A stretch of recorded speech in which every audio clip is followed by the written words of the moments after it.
नमस्कार। मैं जयप्रकाश और थर्ड आई न्यूज में एक बार फिर आपका स्वागत है।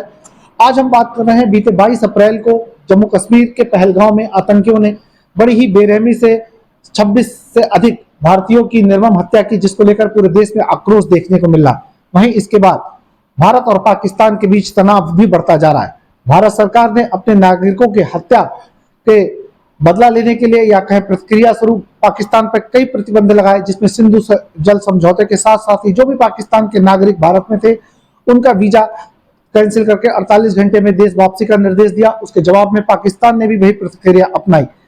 मौजूदा दौर में भारत और पाकिस्तान के संबंध किस तरीके से हैं और जो उन संबंधों का इतिहास है वो भी बहुत अच्छा नहीं रहा, लेकिन जो दक्षिण एशिया की अभी स्थिति है और विश्व की स्थिति है, उस नजरिए से अगर दोनों देशों के संबंध खराब होते हैं तो क्या प्रभाव पड़ सकता है, और इस प्रतिक्रियाओं के जो 22 अप्रैल 2025 को घटना हुई उसके बाद भारत और पाकिस्तान के संबंध किस दिशा में बढ़ रहे हैं, युद्ध की स्थिति है या नहीं, उसको जानने के लिए हमारे साथ बहुत ही खास मेहमान है। डॉक्टर ए के सिंह विशेषज्ञ हैं, रक्षा अध्ययन विभाग हिंदू कॉलेज के एचओडी हैं और काफी समय से मिलिट्री स्टडीज और इंटरनेशनल रिलेशन को लेकर छात्रों को पढ़ाते हैं। आज उनसे जानेंगे कि भारत और पाकिस्तान अब किस मुहाने पर खड़े हैं। सर बहुत बहुत स्वागत है आपका थर्ड आई न्यूज में हमसे बात करने के लिए। शुक्रिया सर। जिस तरीके की एक दुखद घटना हुई 22 अप्रैल को, पहली नजर में आपको क्या लगता है भारत और पाकिस्तान के बीच में अब क्या संबंध रहने वाले?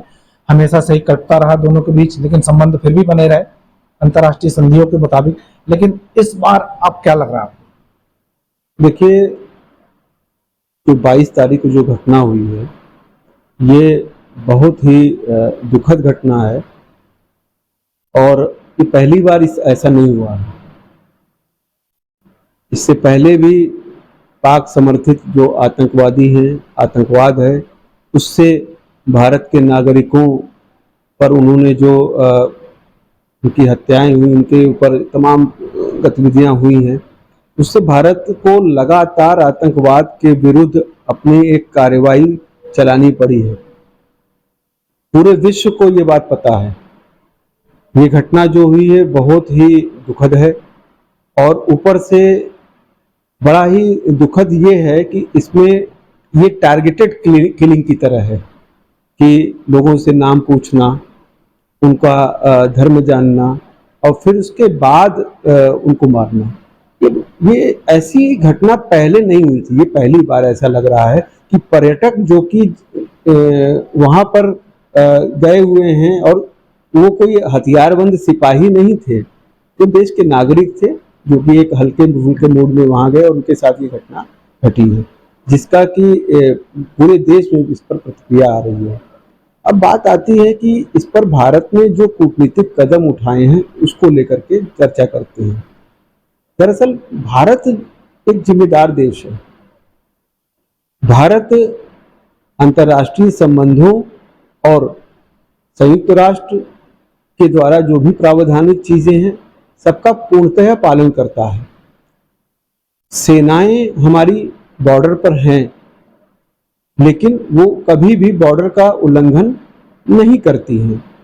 लेकिन जिस तरीके की गतिविधि कश्मीर में पाकिस्तान के द्वारा चलवाई जा रही है आतंकवादियों के माध्यम से, उस पर जो हमारी वर्तमान सरकार है वो जब से अस्तित्व यहाँ पर सरकार में है वो तब से लगातार और जीरो टॉलरेंस की जो उनकी सरकार की, हमारे भारत सरकार की नीति है, उस पर काम चल रहा था। धारा 370 हटती है, फिर उसके बाद वहाँ पर पर्यटन का जो उद्योग है वो देखिए फल फूल रहा था। कश्मीर के लोगों की जो माली हालत है वो सुधर रही थी। काफ़ी कुछ चीज़ें बेहतरी की तरफ, इंफ्रास्ट्रक्चर में काफ़ी काम हो रहा था और इस घटना ने अचानक जो सुधार की प्रक्रिया थी उसको एकदम उसमें ब्रेक लगा दिया। भारत ने अभी अंतर्राष्ट्रीय राजनीति के तहत जो भी कूटनीतिक कदम होते हैं उसको उठाया है। जो उन्होंने जैसे सिंधु जल परियोजना जो है, सिंधु नदी का जो एक समझौता था उसको उन्होंने सस्पेंड कर दिया है। इसके अलावा जो भी पाकिस्तानी नागरिक भारत में रह रहे हैं उनको कह दिया कि आप अल्टीमेटम है कि आप इतने घंटों में आप भारत छोड़ें और अपने देश वापस जाएं। वीज़ा रद्द किया। ऐसी और भी जो उन्होंने कदम उठाए हैं उसकी प्रतिक्रिया स्वरूप पाकिस्तान इस बात को उसको स्वीकार करने में दिक्कत हो रही है कि हाँ नहीं, ये जो घटनाएं घट रही हैं उनकी तरफ से, वो उसको रोकने की बजाय वो उल्टा भारत पे ही ये बात कह रहे हैं कि भारत ये जो घटनाएं हुई हैं वो उनकी तरफ से नहीं है, भारत में स्वयं की बात हो रही है, क्योंकि भारत ने स्वयं करा लिया, ऐसा अक्सर वो कहते हैं। दरअसल ये जो घटनाएं होती हैं, ये घटनाएं ऐसी हैं जो कि दोनों देशों के बीच का जो रिश्ता है पहले से भी एक समझिए कि ऐसी स्थिति में था जो कि सुखद तो नहीं है, और वो और उसको उलझा दिया। तो ऐसी परिस्थिति में इसका देखिए, भारत और पाकिस्तान की जो भी समस्या है, इसका असर पूरे ये जो हमारी दक्षिण एशिया की पूरा क्षेत्र है इस पर उस पर पड़ता है। चाहे भारत नेपाल संबंध हो, चाहे भारत श्रीलंका संबंध हो, भारत के साथ अन्य देशों के जो बांग्लादेश का भी मैटर आप देख रहे हैं। अच्छा, इसमें सबसे जो महत्वपूर्ण बात है वो बात है कि कहीं न कहीं से चीन की एंट्री हो जाती है, जो कि भारत के लिए चिंता का विषय है, क्योंकि हमारे बॉर्डर डिस्प्यूट चीन के साथ भी है। तो इसलिए भारत को दो मोर्चों पर एक साथ काम करना पड़ता है। जब भी पाकिस्तान के साथ तनाव बढ़ता है तो भारत को अपना जो दूसरा मोर्चा है, जो दूसरा जो बॉर्डर है, उस पर भी ध्यान देना पड़ता है। भारतीय सेनाओं के ऊपर दबाव बना होता है, लेकिन हमारी सेनाएं सक्षम हैं। हमारी सेनाओं ने बहुत, हमारे जो सशस्त्र बल है, जो हमारी आंतरिक सुरक्षा को देख रही हैं, हमारी सशस्त्र बल, वो लगातार सक्सेस पा रही थी और उन्होंने लगातार कश्मीर में देखिए आतंकवाद के सफाई को लेकर के काम किया है। और यही आतंकवाद की रीढ़ टूटी है, उनको फंडिंग जो थी वो पहले हुआ वो भी खत्म हुई है तमाम, उसका ये रिएक्शन दिख रहा है। क्यों? क्योंकि पाकिस्तान ये देख रहा है कि 370 हटने के बाद कश्मीरी नागरिकों का जो जीवन स्तर है वो सुधर रहा है। सर ऐसे रोकेंगे, आपने एक बात शुरू में कही थी कि जो टारगेटेड किलिंग हुई है, मतलब जाहिर सी बात है किसी ने प्लान करा कि देश का सेंटिमेंट तोड़े धर्मों के बीच, तो क्या लगता है कि ये प्री प्लान्ड है कि सेंटिमेंट टूटेगा भारत में, इस तरीके का धार्मिक बिखराव हो सकता है? देखिए, धर्म को लेकर के लोग बाग बहुत संवेदनशील होते हैं, और संवेदनशीलता की यह स्थिति कि भारत में जो भारत की जो घरेलू स्थितियां हैं उसमें भी कुछ ऐसे तत्व होते हैं जो कि धर्म को लेकर के अपना राजनीति करते रहते हैं। ऐसे लोगों को इसमें बढ़ावा भी मिलता है। तो जो पाकिस्तान है वो भारत की इसी तरह की जो नकारात्मक शक्तियां कुछ हैं जिसपे कि उनको उभारने के लिए कि भारत अपनी घरेलू उलझनों में ज्यादा उलझ जाए और वो उनकी तरफ ध्यान कम जाए बॉर्डर पे, इस वजह से वो इस तरह की गतिविधियां करते रहते हैं। लेकिन चूंकि भारत की जो स्ट्रेटेजिक डेप्थ है ना बहुत बहुत अच्छी है, ठीक ठाक भारत की स्थिति है, उसमें इतना आसान नहीं है कि भारत को, आप देखिए उसका असर दिख भी रहा है कश्मीर में। तमाम जो कश्मीर के लोकल लोग हैं वो सामने आए हैं और वो ये बात रख रहे हैं कि नहीं, पाकिस्तान की ये हरकत मंजूर नहीं है। ये बात अलग है कि तमाम ऐसे लोग भी हो सकते हैं जो कि अंदर खाने, हो सकता है कि पाकिस्तानी अप्रोच को सपोर्ट करते हो, लेकिन ऐसे लोगों को लोकल लोग ही चिन्हित करके सामने ले आएंगे। ये वो दिन अब दूर नहीं है कि पाकिस्तान का जो भी वहां पर स्लीपिंग सेल काम कर रहा होगा, जो आतंकवादियों की स्लीपिंग सेल, वो भी पकड़े जाएंगे। एक और सवाल है, भारत और पाकिस्तान की अगर सामरिक क्षमता की तुलना करें तो भारत की सेना दुनिया की सबसे सेना कही जाती है, और पाकिस्तान को हर बार 1947 पर तो हमारे पास इतने हथियार भी नहीं थे, चाहे फिर 62 का हो, 71 का हो, हर बार, अच्छा कारगिल का हो, हर बार भारत की सेना ने। इस बार क्या लगता है अगर युद्ध होता है तो पाकिस्तान कहाँ ठहरता है? देखिए, भारत की सेनाएं इतनी सक्षम हैं कि पाकिस्तान, कोई ऐसा नहीं कि पाकिस्तान कोई बहुत बड़ा समस्या भारत के लिए क्रिएट कर देगा। भारत की सेनाएं अत्याधुनिक हैं, बहुत परिवर्तन आया है। अब 1971 वाली स्थिति नहीं है या 65 की, भारत की सेनाएं उससे बहुत आगे निकल चुकी हैं। जब 71, 65 और 48 में भारत की ने पाकिस्तान को वो किया, पराजित किया, उनको हालत खराब की, तो आप सोचिए आज की स्थिति क्या है, जबकि टेक्नोलॉजी के इस दौर में भारत की सबसे बड़ी बात है कि भारत जहां एक और जो भी जरूरत की चीजें आयात भी कर रहा है, तो अपना स्वदेशी निर्माण भी भारत का है। रक्षा के क्षेत्र में हमारा डीआरडीओ बहुत काम कर रहा है और भारत स्वदेशी पर भी काम कर रहा है। तो इसलिए ये कहना कि नहीं, अब स्थितियां बदली हुई होंगी, और पाकिस्तान की आर्थिक स्थिति से कौन नहीं वाकिफ है।